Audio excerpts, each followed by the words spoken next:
नमस्कार दोस्तों, स्वागत है आप सभी का। आज इस वीडियो में हम बात करेंगे कि भारत में अमीर लोग भारत को छोड़ के क्यों जा रहे हैं। कितने लोग हैं जो भारत को छोड़ के 2023-24 में विदेशों में गए हैं। कारण क्या है, क्यों वो इस देश को छोड़ के जा रहे हैं, और भारत को छोड़ के जा रहे हैं तो कौन से देश में जा रहे हैं, कौन से देश को वो सबसे ज़्यादा प्रेफर करते हैं भारत के बाहर रहने के लिए। सब चीज़ों को विस्तार से कवर करने वाले हैं। वीडियो को अंत तक देखिएगा। चैनल पर नए हो तो सब्सक्राइब अवश्य करिएगा। Politics, economy, GK, geography, science, environment, ecology की तमाम वीडियोज़ के लिए एक बार हमारी प्लेलिस्ट को जरूर चेक करिएगा। आप किसी भी एग्जाम की तैयारी कर रहे हो, हमारी प्लेलिस्ट को करंट अफेयर की बाकी वीडियोज़ को देख के आपको काफ़ी हेल्प मिलने वाली है। इसे समय निकाल के हमारे चैनल को जरूर चेक करिएगा। चलिए शुरुआत करते हैं। देखिए, अभी हाल ही में Henley private wealth migration report 2024 publish हुई। इसके मुताबिक 2023 में हमारे भारत में 4300 मिलियनर्स हैं जो भारत को छोड़ के गए हैं। अब ये जो नंबर है ये 2022 पिछले एक साल के कंपैरिजन में थोड़ा सा कम है, क्योंकि 2022 में 5100 मिलियनर्स इस देश को छोड़ के गए थे। हालांकि 22 के कंपैरिजन में 23 में ये नंबर थोड़ा कम है, मगर उसके बावजूद भी पूरी दुनिया में भारत तीसरे नंबर पर आता है, जहां पे हमारे जो करोड़पति हैं, मिलियनर्स हैं, वो देश छोड़ के जा रहे हैं। अब ये तीसरे नंबर पर आता है तो पहले और दूसरे पे कौन आता है। देखिए, सबसे पहले आता है चाइना।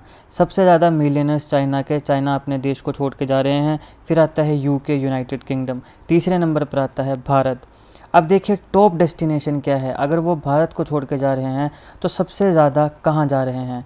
टॉप डेस्टिनेशन बनती है यूएई, यूनाइटेड अरब एमिरेट। देखिए, लास्ट डिकेड में यहाँ पे मिलियनर्स का जो इन्फ्लेक्स है, न सिर्फ भारत बल्कि पूरी दुनिया में, वो 85% तक बढ़ा है। यानी पूरी दुनिया के जो करोड़पति, अरबपति, जो अमीर लोग हैं, वो अपने देश को छोड़ के यूएई आ रहे हैं। पिछले एक दशक में, यानी 10 सालों में, डिकेड होता है दशक माने 10 साल, उसमें 85% इंक्रीज़ आया है नंबर्स में उन लोगों का, उन मिलियनर्स का जो अपने देश को छोड़ के यूएई में आते हैं। अब ऐसा माना जा रहा है कि पूरी दुनिया में जितने भी हाई नेट वर्थ इंडिविजुअल्स हैं, HNWIS का मतलब हुआ हाई नेटवर्थ इंडिविजुअल, जिनके पास काफ़ी ज़्यादा नेटवर्थ है, मतलब काफ़ी पैसा है, तो इस साल 2024 के अंत तक 6700 से ज़्यादा ऐसे हाई नेटवर्थ इंडिविजुअल्स हैं, अमीर लोग हैं, करोड़पति, अरबपति हैं, जो अपने अपने देश को छोड़ के यूएई में आएंगे। और इसमें भारत का भी एक बहुत बड़ा नंबर होने वाला है। भारत के करोड़पति, अरबपति जितने मिलियनर्स हैं, वो भी भारत को छोड़ के कहाँ जाना चाहते हैं, यूनाइटेड अरब एमिरेट में ही जाना चाहते हैं। अब यहाँ पे सवाल है कि वाई यूएई, चाहे वो भारत के मिलियनर्स हों या पूरी दुनिया के, यूएई को ही ये प्रेफर क्यों करते हैं। इसके बहुत कारण है। सबसे पहले आता है zero income tax policy. UAE में आपको कोई भी इनकम टैक्स पे नहीं करना पड़ता है, यहाँ पे ज़ीरो इनकम टैक्स पॉलिसी है।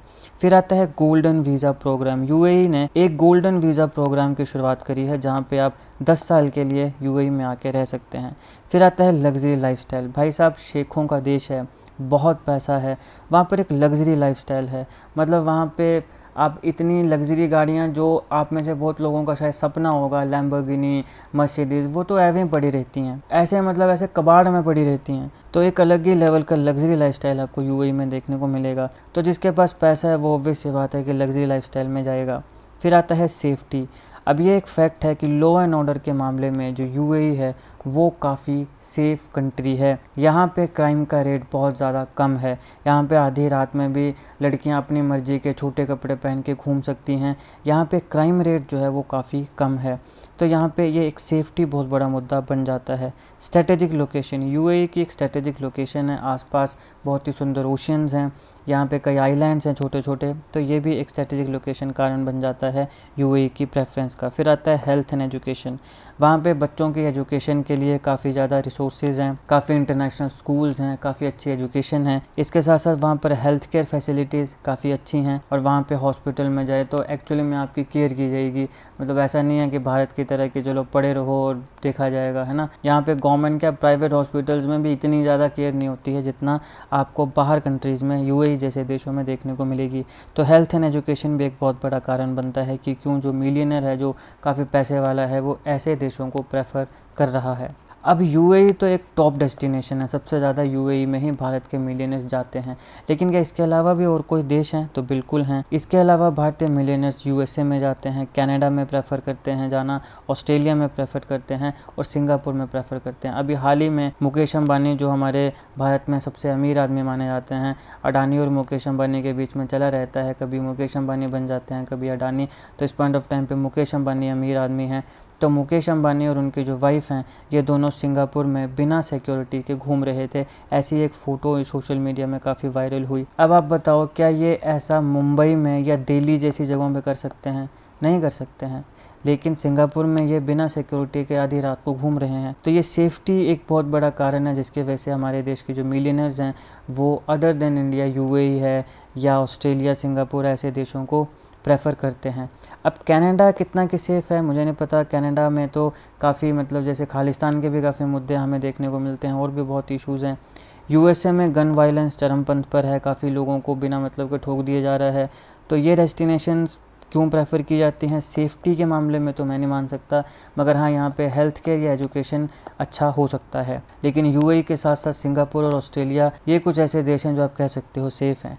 इसलिए ये एक टॉप डेस्टिनेशंस बनती हैं भारत के मिलियनर्स के लिए जब वो भारत छोड़ के किसी और देश में जाना चाहते हैं। सबसे पहले बनता है यूएई, उसके बाद फिर आएगा यूएसए, कनाडा, ऑस्ट्रेलिया और सिंगापुर। अब सवाल यहाँ पे ये आता है कि वो इस देश को छोड़ के जा ही क्यों रहे हैं? एक सेंस ऑफ नेशनलिज्म होता है, एक अपने देश से प्यार वाली भावना होती है कि हमारा देश है, हम अपने देश में रहेंगे। तो हमारे जैसे जो मिडिल क्लास होते हैं या गरीब हैं उनके लिए तो होता है। तो अब यहाँ पे जो बड़ा करोड़पति, अरबपति जो मिलियनर बन जा रहा है वो इस देश को छोड़ क्यों रहा है? अब देखो, उनके भी अपने अपने जेन्युइन कंसर्न है। मैं यहाँ पे किसी को जज नहीं कर रहा हूँ, मैं बस एक बेसिकली जनरल सी बात बोल रहा था। मैं किसी को जज नहीं कर रहा हूँ। भाई तुम्हारे पास पैसा है, तुमने जैसा जीवन जीना है जियो, हमें क्या फ़र्क पड़ता है। सवाल यहाँ पे ये है कि इंडिया के मिलियनर्स जो इतने ज़्यादा छोड़ के जा रहे हैं वो क्यों जा रहे हैं?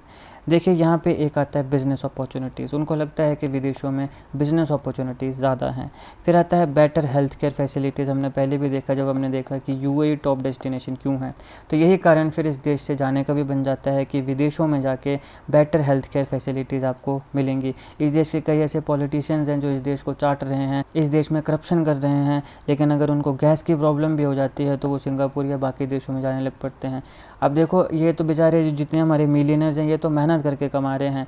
इस देश के पॉलिटिशियन जिनका काम डेवलपमेंट है, अच्छा इंफ्रास्ट्रक्चर, अच्छी हेल्थ केयर फैसिलिटीज़ प्रोवाइड करना है, वो तक ये नहीं प्रोवाइड कर पा रहे हैं कई स्टेट्स में। और वो जब उनको गैस तक की एक मामूली सी प्रॉब्लम भी हो जाती है तो अपने चेकअप के लिए सिंगापुर चले जाते हैं। किसके पैसे पे? देश की जनता के पैसे पे, क्योंकि यहाँ पे करप्शन रैम्पेंट है। तो इसलिए जब इस देश के पॉलिटिशियन जिनको हम ये भरोसा करके वोट दे के जिता रहे हैं कि वो हमारी परिस्थिति को सही करेंगे, उन लोगों को अपने सिस्टम पे भरोसा नहीं है, अपने हॉस्पिटल्स और डॉक्टर्स पे भरोसा नहीं है, तो ये बेचारे तो मिलियनर्स हैं, तो अपनी मेहनत करके पैसा कमा रहे हैं, तो इनको हम क्यों जज करें या इनको हम क्यों बोलेंगे भैया तुम गलत कर रहे हो, जब इस देश के नेताओं को ही अपने खुद के बनाए सिस्टम के ऊपर भरोसा नहीं है।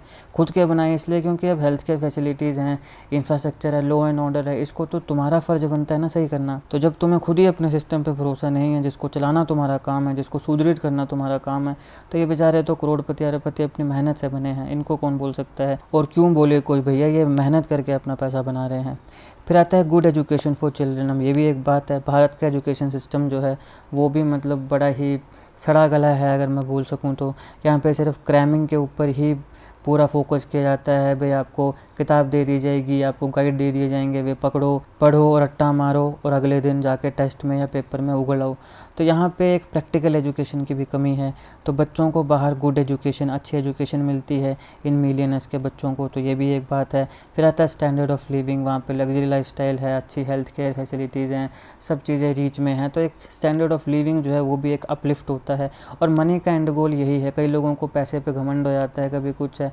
पैसा अगर आपके पास है तो अपने आप को अपलिफ्ट करो, स्टैंडर्ड ऑफ लिविंग को अपना बेहतर करो, ये है। इसमें घमंड घमुंड की बात नहीं होती है। पैसा सिर्फ एक करेंसी होती है जिसके माध्यम से आप अपना जीवन अपने तरीके से जी सकते हो। तो जब आपके पास पैसा आ रहा है तो घमंड या ये सब करने की ज़रूरत नहीं है, बल्कि अपना जो स्टैंडर्ड ऑफ लिविंग है उसको इम्प्रूव करने की ज़रूरत है, उसको अपलिफ्ट करने की ज़रूरत है। तो स्टैंडर्ड ऑफ लिविंग एक कारण आ जाता है, सेफ्टी एंड सिक्योरिटी एक कारण आ जाता है।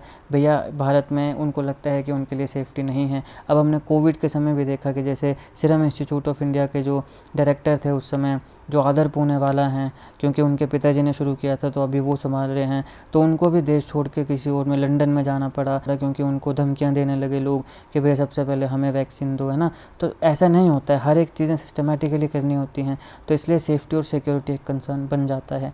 तो ये भी एक कारण है कि यहाँ के जो मिलियनर्स हैं वो देश छोड़ के जा रहे हैं।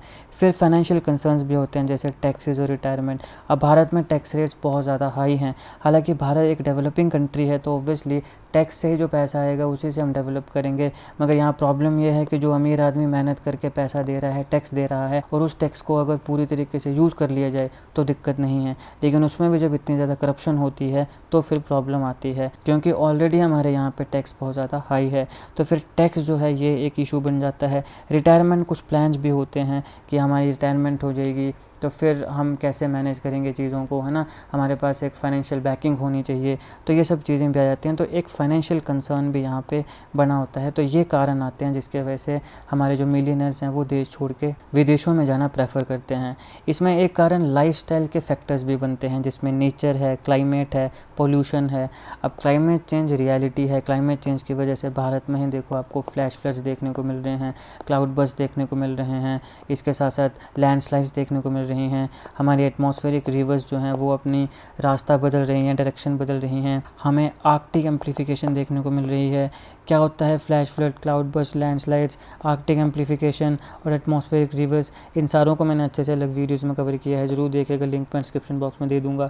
तो अब यहाँ पे ये लाइफस्टाइल फैक्टर्स हैं, भाई नेचर हमें अच्छी चाहिए, क्लाइमेट हमें अच्छा चाहिए, इसके साथ साथ हमें पॉल्यूशन नहीं चाहिए। अब चाइना में देखो, चाइना में बहुत ज़्यादा पॉल्यूशन है, भारत में बहुत ज़्यादा पॉल्यूशन है। पॉल्यूशन में आपके पास air pollution, water pollution, plastic pollution, noise pollution, इन सारे पॉल्यूशंस को अभी तक मैंने कवर नहीं किया है, लेकिन एक एक करके मैं बहुत जल्द कवर करने वाला हूं। तो इन वीडियोस को ज़रूर देखिएगा। अगर आप बाद में देख रहे हो तो इनका लिंक मैं आपको डिस्क्रिप्शन में दे दूंगा, या फिर आप मेरे चैनल को सब्सक्राइब कर लीजिएगा और बेल आइकन दबा दीजिएगा ताकि किसी वीडियो की नोटिफिकेशन आपसे मिस ना हो। तो अब इस प्रकार के बहुत पॉल्यूशन है, नॉइस, एयर, वाटर और प्लास्टिक पॉल्यूशन, तो ये काफ़ी कंसर्न है। एनवायरमेंटल पॉल्यूशन भी एक कंसर्न है। तो ये भी सारे लाइफस्टाइल फैक्टर्स हैं जिसकी वजह से हमारे जो मिलियनर्स हैं, जो बहुत अमीर लोग हैं, वो देश छोड़ के जा रहे हैं। नेचर, क्लाइमेट और पॉल्यूशन।